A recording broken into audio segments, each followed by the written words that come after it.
What is up, guys? My name is AK, back again with the final episode of my Hardpoint map guide series. In today's episode, we're taking a look at Checkmate.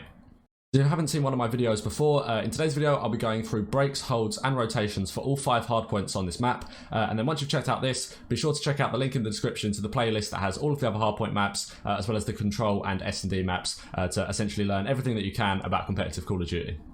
With that said and done, let's jump straight into it. So starting with hardpoint 1, which is actually in the top plane, we'll start on if you spawn on this side of the map, which is I guess spawning out, because essentially your main job for this hardpoint is to flip the spawns to the red side, because you're going to want the spawns for P2 on the back yellow container. So what we normally do is we send maybe 2 players top plane to try and get contest. One sit in the little offices bit in the plane, have one person just push up, try and pick off any enemies that push up, and then essentially you have 2 players that are going to wrap around the side, and their job essentially is to try and get all the way through into the spawn. I mean, if there's players set up anywhere at the back here, or on the front half plane, or anywhere really in the back spawn, these 2 players can push around, try and pick them up, but essentially their job is to push right through into the spawn and try and flip them for P2. Now, I say this in every episode, P1 is normally a very contest-heavy hill, so yeah, you're just going to want always at least 1 player, maybe 2, to essentially just try and get in, sort of keep the contest up, maybe try and get a few points for your team. You're never going to get massive time off P1, but yeah, I guess essentially what you're going to want to do on, if you spawn blue side on this map or on that side of the map, your entire job is to try and flip the spawns for P2. Now, once you've got the spawns for P2, you're going to want to send your players around to get a nice setup, maybe 1 in half plane, 1 in the hill, maybe watching the front push here, because they if they do spawn out, chances are they'll try and push around this way to try and flip back in their favour control for P2, or they might just push through mid. So have players set up on the wing, 1 in the back of the hill ready to quickly rotate back out, but yeah, essentially you just want a nice setup to lock down the spawns for your team. Now, on the other side of things, if you do spawn with the favourable spawns for P2, you're just going to want to hold this side. So get a nice good setup, have someone maybe set up on the outside boxes. They can watch if there is a push to this side of the map, or also if someone jumps up onto the top plane wing to push the side, give this player an AR, they can watch the back, they can pick up those kills, and yeah, they can give you some map pressure on that side. Similarly, you're going to want to play it on the other side, so either set in the half plane or just pushed out on the forklift or anywhere really, and essentially their job is to do the same, but for the other side of the map, they're watching the push up this side, the push onto top plane for this side wing, and yeah, together you can sort of lock down both wings so that you can send 2 players into the plane, and all they have to do is watch the enemy push from sort of the actual front of the plane. So getting a nice setup like this and making sure to rotate back if the enemy are pushing the spawn. Don't give up the spawn for 10 seconds of hill time, because chances are those spawns mean 50 seconds of time in the other hard point. So yeah, just think rationally about it, keep the spawns, and yeah, play safe. Also, if you can get a nice setup like this, it's quite easy to rotate back. All you have to do is have your players in here rotate round to the hill, and then they can just sort of play there, and this player can wrap back onto the plane fin, and then you have a watch of the entire sort of any of the pushes they can do. So you've got the front push there. Just get rid of some of these drawings. You've got the front push through sort of the bomb site there. I think it's the A bomb site on S&D. You've got the front street push. You've got the back plane push, and then you've got just round that side as well. So you've got everything covered, so you can get a nice good setup there, making sure that these players are free to wrap to the back if they need to help out.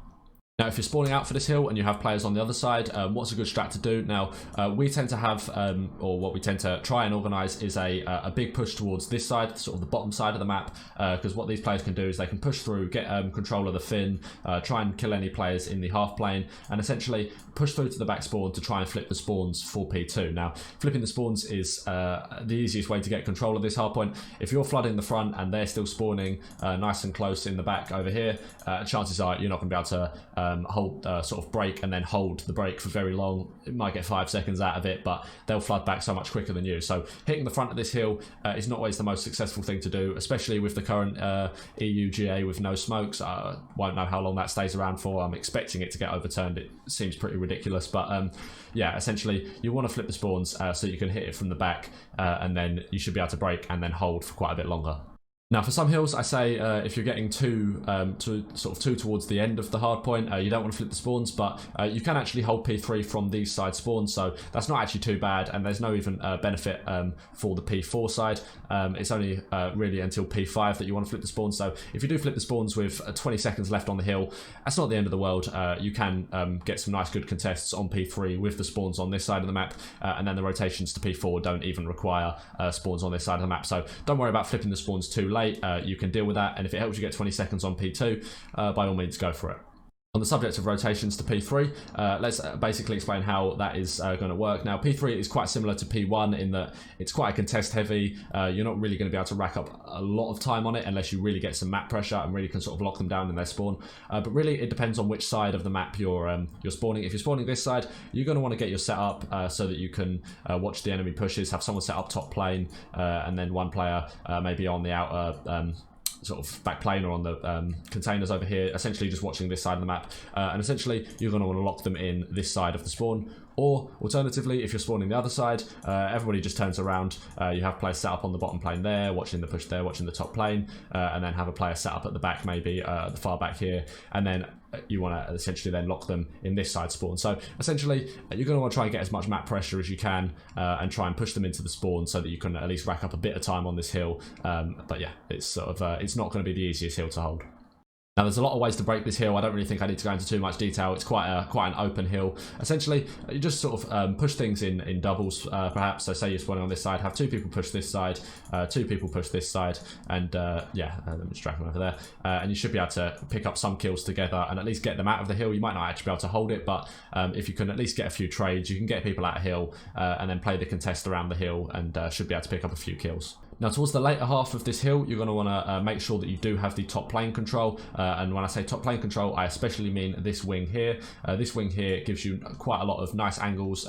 Either side spawns, actually. If they're spawning this side for the rotation to P4, you can get a nice line of sight down that way. And if they're spawning this side to P4, you can get a nice line of sight down that way. So making sure that you've got the top plane control is quite important on this hardpoint, or sort of towards the end of this hardpoint and the rotation to P4. So sure, send two people up there, one with an AR, one with a sub can clear out the plane, AR can then get set up on the wing, something like that. A nice good team coordinated push should do quite well.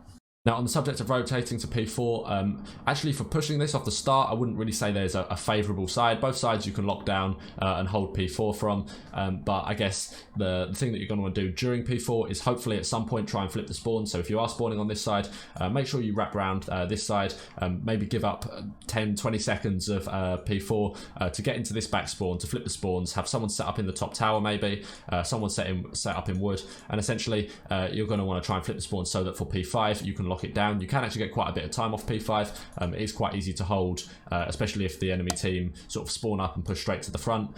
You can kill them quite easily from there. So keep P4 scrappy. Now, this map is quite hard in the fact that P1, P3 and P4 can all be quite scrappy hills if they're being contested for. So don't really expect to be picking up a lot of time off them, but the hills that you can pick up a decent amount of time off, or certainly from what we've found, it could be different in your experience, but from us, definitely P2 and P5 are where we tend to build up time on this map.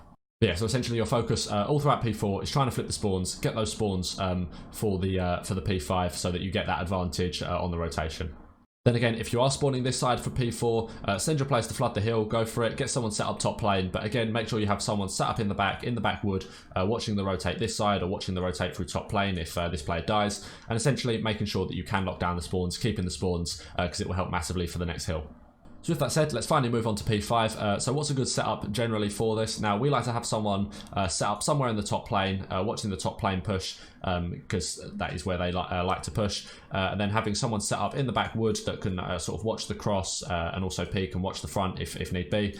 Obviously have someone set up in the hill. Now, they tend to be sort of set up over the back here, or either on these back barrels and boxes that are sort of on this bit of the hill here, or just set up close here. They can actually watch the bottom plane push, because there's some barrels here that people sometimes like to sit on, so you should be able to shoot them off from this bit in the hill. But yeah, essentially just play it together, play it nice and safe so you can get each other's trades. If they are, say, wrapping this way, and there's, say, 2 or 3 players that are doing that, send one of your players round. They can go help out in the back. It's all about communication, really. it's all Hardpoint really is about, because I always show these scenarios, and these are sort of ideal setups, and I know in practice they're not always going to work out exactly how I plan them out here, but yeah, it's all about the communication, making sure that people are trading, getting the kills, and yeah, talking about what's actually happening on the map. But yeah, a good setup like this, and you should be able to hold the hill quite easily. I think the pushes from the front here are quite easy to kill, because you can have players set up in the wood and on the head glitches and in the hill, and players here can watch the top lane. There's not really much that they can do to actually break this hill. So if you can get set up on P5 at the start, hopefully you should be able to get quite a bit of time on it. But last but not least, I will run through some breaks that we tend to do for P5. Now, if you can get 2 players up top lane, this is sometimes what we do. We'll have, if you can kill the top lane player, let's move them over here. You can actually jump to the plane window here. There's well, it's not a window, it's a door. There's a door here on the plane. It's not going to let me draw that. There's a door here, and essentially from here you can actually shoot out. If there's people that are in the middle of the hill, you can hopefully try and pick them out there. Sort of be a bit of a distraction as this player tries to push through to the back, try and kill anyone that is maybe set up in the wood. And essentially, if you can, have these players maybe have one set up bottom plane that tries to pick some people out of hill, maybe even 2, and essentially try and wrap round and try and, if you can, obviously flip the spawns if you're towards the early side of the hill. I wouldn't flip the spawns towards the late side of the hill, simply because you want to keep, for P1, remember what I was saying, if you do spawn this side for P1, your whole job is to try and flip the spawns for this side. So if it's getting towards the end of P5, that's obviously the rotation back to P1, so drop off, make sure that you keep the spawns, because that will help for P2. But yeah, if it's not so late in the hill, there's maybe still 40-50 seconds left on the clock, go for it, hit the back, try and flip those spawns, because it is a lot easier to hold from that side. So I think that's about it for Checkmate Hardpoint. Hopefully you guys found this video helpful. If you did, be sure to drop a like and drop a comment saying any strats that you like to use on Checkmate, anything that works well for you, because I'm sure people watching the video will be quite interested to hear what you guys like to do. With that said and done, hopefully you guys enjoyed, and I'll see you all soon. Have a good one.